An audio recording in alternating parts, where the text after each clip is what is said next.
I think it's just good enough to like have food, which I guess, I mean, that's what it should be for, I guess, right? Because like you said at the beginning, water,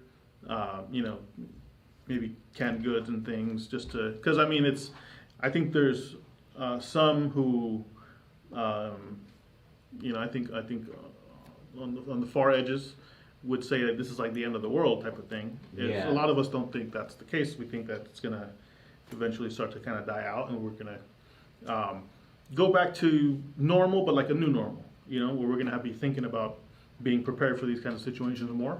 Yeah.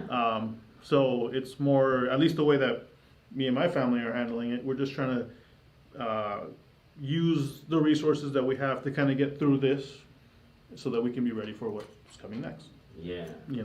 Not treating this like the end of the, mankind as we know it necessarily.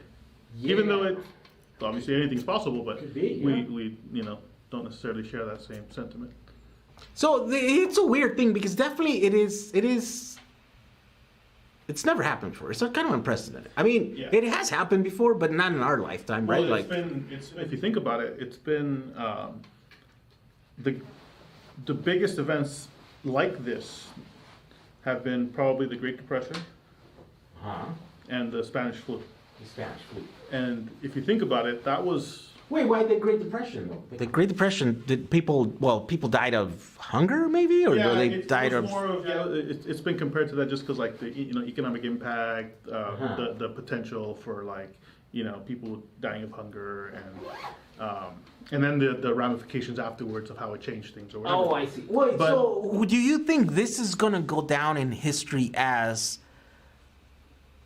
the plague that killed a bunch of people, or this is gonna be as the thing that caused a ton of like economic despair, not so much more than like death and. Yeah, I think it's gonna be more of that. I think it's too early to tell. I think it's gonna depend on whether the predictions of certain like infectious disease experts are accurate, right? Because some of them are. I won't go into the numbers because this is not to like scaremonger or scare people, but some of the predictions of how many potentially would die are fairly high. Yeah. And wait, but what do you mean high? Heart disease kills millions. Yeah.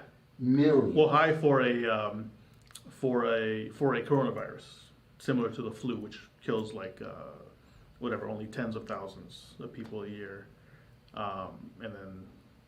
Compared to 10 to 20 times whatever. So it's only relative when you compare it to something similar to it. Yeah. Yeah.